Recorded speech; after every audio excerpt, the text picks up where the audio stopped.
My name is Greg Felix. I am the Vice President of Strategic Solutions for Accela.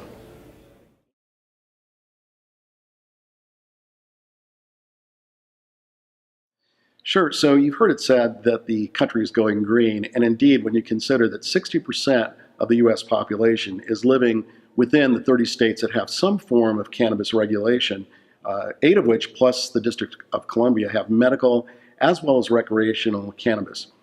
Generally, the way this evolves is it begins with a state that decriminalizes the possession of small amounts of cannabis, and then it evolves into a medical program according to the will of the citizens. Generally, that's on a smaller scope. Then as those medical patient volumes increase, the state generally increases in response their medical program, and then ultimately that can culminate in full medical and recreational cannabis, like I mentioned earlier. So the greatest challenge right now is for governments to address this rapidly expanding legalization of cannabis across the country. This is causing these government agencies to scramble as they set up their regulatory frameworks.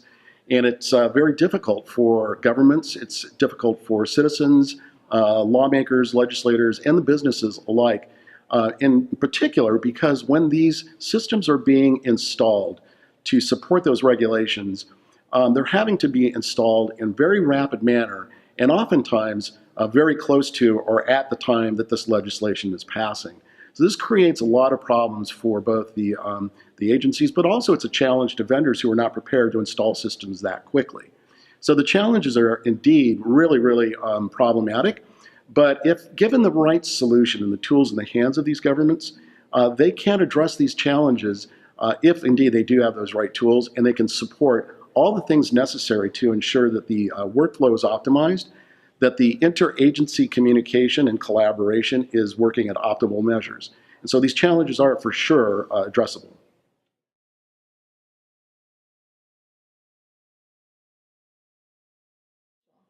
Yeah, indeed, cannabis is special. And if I think about cannabis, say, compared to alcohol, both are consumable products, but alcohol, as you well know, has been a regulated substance for a very long time. The difference with cannabis is today it lacks the industry production standards that alcohol has. And that has a lot of people concerned on that front.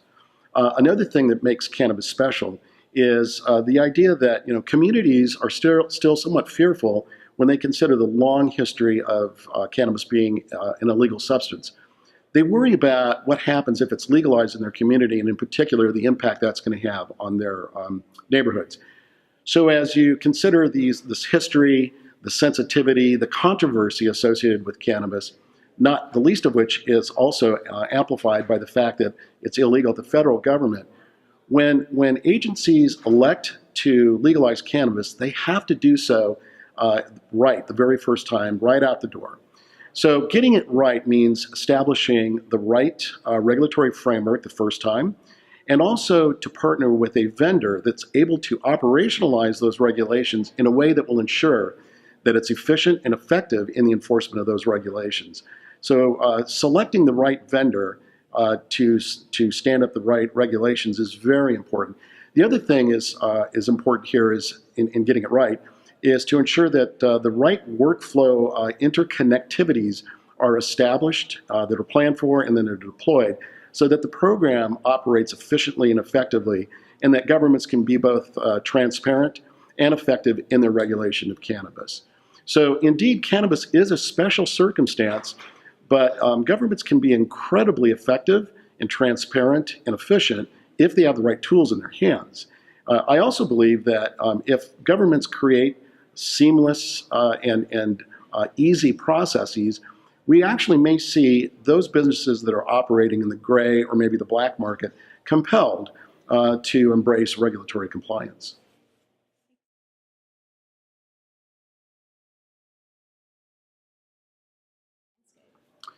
That's a good question. So technology is affecting really every aspect of regulation, not just in cannabis. Today, the biggest movement is this migration towards SaaS computing. And if you think about it, SaaS computing makes a lot of sense. If we look at it from a vendor's perspective, it gives us the ability to innovate products rapidly, to roll those out to our vast user base quickly, and to do so cost effectively. it also allows us to better support our clients. Now, if we look at it from an agency's perspective, they get the advantage of, they can take advantage of those innovations much sooner, more cost effectively, and they can also scale their program as demanded by the voters. So we've even seen some of this occurring rapidly here in the U.S. I think the state of Louisiana is contemplating expanding its medical program. And the need to be able to scale up very quickly is something that SaaS computing provides. But it's more than just that technology. The ability to leverage robust, functional solutions that are highly flexible, delivered in the SaaS environment, will enable governments to begin thinking about how they're going to reimagine their governance models. They're going to be able to plan better how they're going to connect people, processes, and data. And with the right technology that will drive workflow, that will automate it through expert rules, they can begin thinking about things like optimizing workflows, driving out inefficiencies, and ensuring that they have the right information at the right time to make the right decision when they're enforcing these regulations.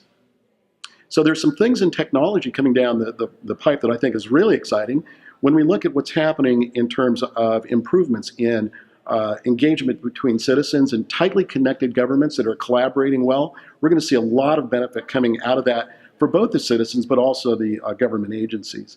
And then finally, I think what's really exciting is this idea of leveraging digital data that's in near real time. So think about the ability to proactively, through intelligent algorithms, to utilize that data to inform decision making in a quicker manner. The ability to, say, take a potential change in a regulation and model out prospectively, or proactively, I should say, how that will impact, say, the citizens, the businesses, and the agency before you actually roll it out. That gives much better decision support to the agencies who are making these decisions.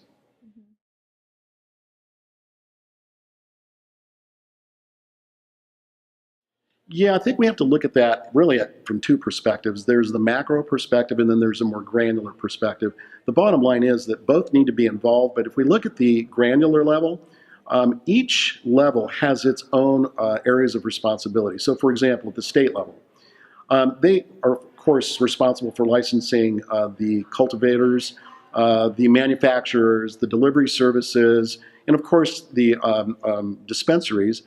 But they also concern themselves with other things, such as diversion and inversion of product into the supply chain.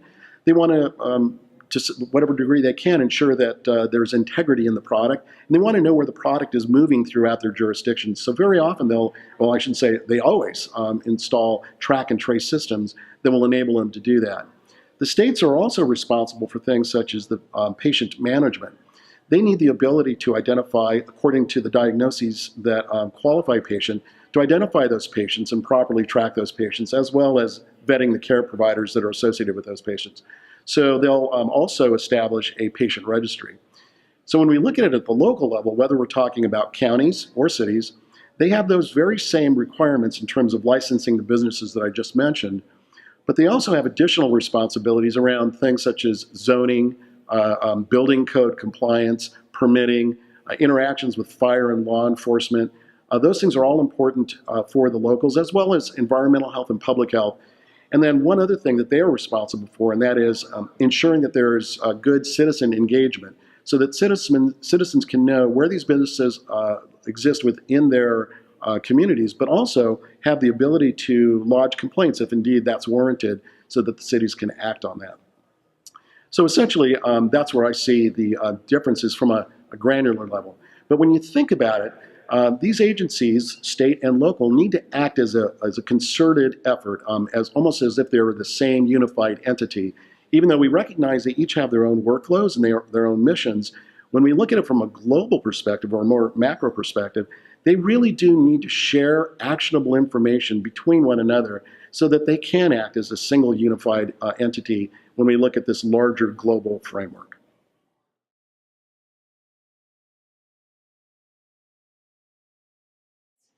Oh, absolutely. Yeah, we're operating in places like California today. They're using an Accela solution. We're very excited what's going on there, as well as places like Michigan, where we do have connection and data interactivity with other systems, third-party systems, such as the track and trace systems. And there's a number of them out there that through APIs we can connect and share data with the state and the locals through the technology that we provide, and even those that we don't provide with third-party applications.